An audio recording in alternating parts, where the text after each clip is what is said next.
Assalamualaikum warahmatullahi wabarakatuh. Bismillahirrahmanirrahim. Nahmaduhu wa nusalli wa nusallim ala rasul karim.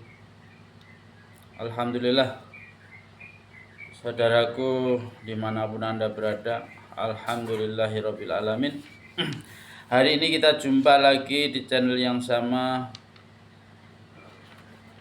dalam majelis yang sama, yaitu majelis ta'lim wa ta'alum.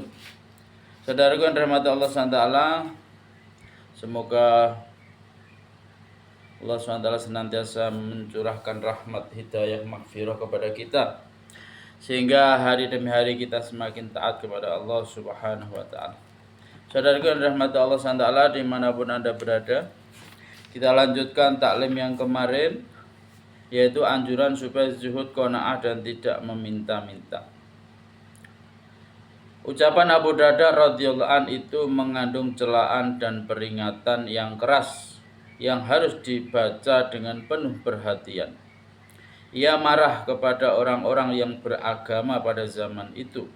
Tetapi pada zaman ini keadaan kita lebih parah dan dari segi iman, amal, akhlak, keikhlasan, dan sebagainya.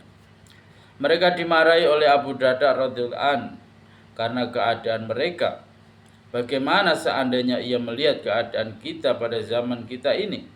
Mungkin ia akan mati lemas karena terkejut dan tidak berdaya menahan kemunduran agama kita yang sangat parah. Hasan Basri rahmatullah alaih berkata, semoga Allah Subhanahu wa ta'ala merahmati orang-orang yang telah menerima dunia sebagai amanah, lalu menyerahkan amanah itu kepada orang lain dan meninggal dunia dalam keadaan tenang dan tidak ada kebimbangan mengenai dunia. Ia juga berkata, jika seseorang menghalangi kalian dari amalan agama, hendaknya kalian melawannya. Dan jika seseorang menghalangi kalian agar tidak memperoleh keuntungan dunia, maka lemparkanlah dunia itu di wajahnya, dan jangan bimbang sedikit pun.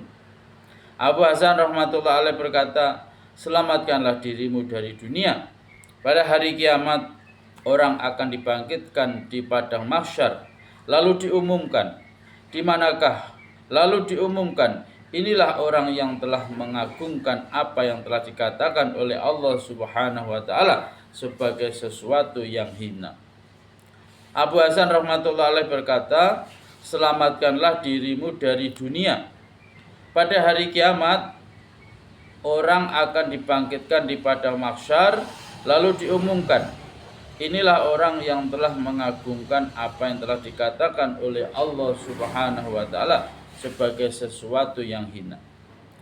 Abdullah bin Mas'ud radhiyallahu anhu berkata, setiap orang adalah tamu di rumahnya sendiri, yakni dunia, untuk beberapa hari, dan semua harta bendanya merupakan pinjaman.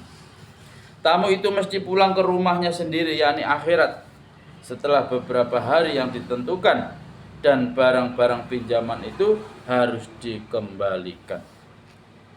Suatu ketika Rabi'ah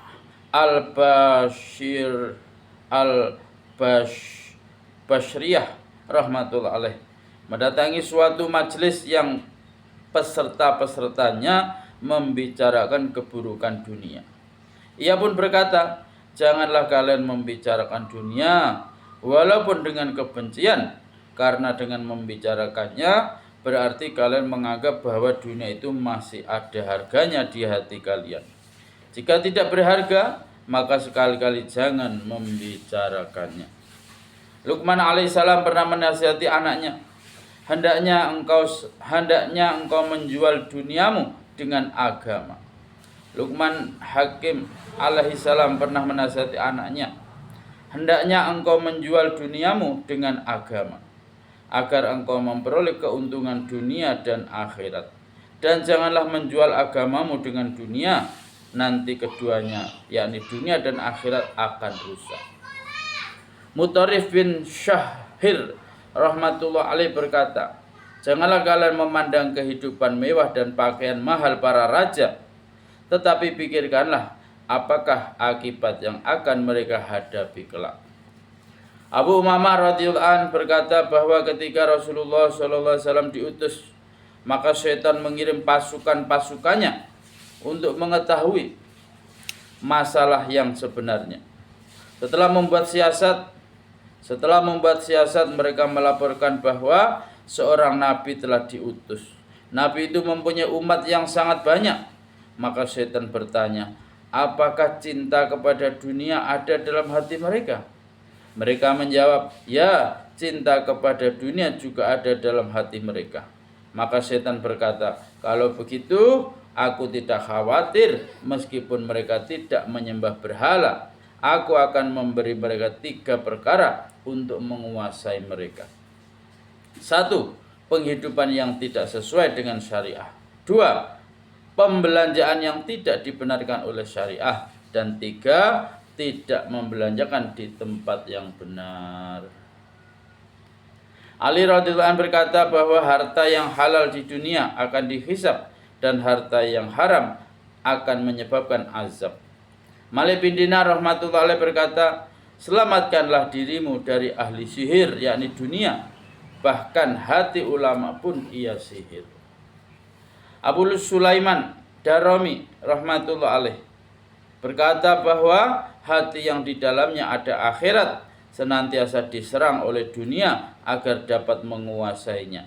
Dunia terus membuat keributan dengan akhirat serta berusaha untuk memperoleh tempat di hati manusia. Tetapi hati yang diduduki dunia tidak akan diserang oleh akhirat, sebab akhirat itu mulia dan ia tidak ingin merampas tempat yang diduduki pihak lain. Dunia ini hina dan tidak memiliki sopan santun. Ia selalu mencoba menguasai tempat yang dimiliki pihak lain. Malik bin Dinar rahmatullahi berkata, semakin banyak kalian memikirkan dunia, maka semakin banyak pikiran akhirat yang akan keluar darimu. Dan semakin banyak kalian memikirkan akhirat, maka pikiran dunia akan semakin banyak berkurang. Hasan Basri rahmatullahi alaih berkata, saya telah berjumpa dengan orang-orang yang beranggapan bahwa dunia lebih hina daripada tamak yang kalian pijak.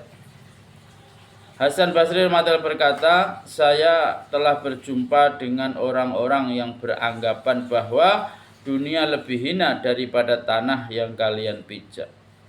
Mereka tidak peduli apakah dunia masih ada atau sudah pergi kepada orang lain. Hasan Basri rahmatullahi pernah ditanya, bagaimanakah pendapatmu mengenai orang yang dikaruniai harta yang banyak oleh Allah Subhanahu wa taala, kemudian ia memberi sedekah dan membelanjakannya untuk silaturahmi?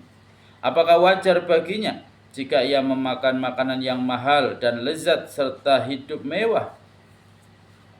Ia menjawab, tidak. Walaupun seluruh dunia adalah miliknya yang boleh ia gunakan untuk dirinya, hendaknya ia menggunakannya sekedar keperluannya saja. Selebihnya hendaknya ia gunakan untuk hari itu, yakni akhirat, ketika ia akan menghadapi keperluan yang lebih besar. Fudail rahmatullahi berkata, jika aku memiliki harta seluruh dunia dan perhitungan pada hari hisab itu tidak ada, namun aku tetap akan membencinya seperti kalian membenci bangkai binatang, karena takut akan mengotori pakaian kalian. Alhamdulillah jamaah saudaraku yang dirahmati Allah SWT dimanapun anda berada. Demikian taklim hari ini. Semoga Allah SWT beri kepahaman untuk niat untuk mengamalkan dan niat untuk menyampaikan kepada saudara-saudara yang lain agar sama-sama memahami apa maksud daripada kehidupan dunia. Saudaraku yang dirahmati Allah SWT, untuk keberkahan majelis ini kita tutup dengan doa kifarah majelis. Subhanallah bihamdihi, subhanakallahumma bihamdika, asyhadu an la ilaha illa anta, astaghfiruka wa atubu ilaik. Wassalamualaikum warahmatullahi wabarakatuh.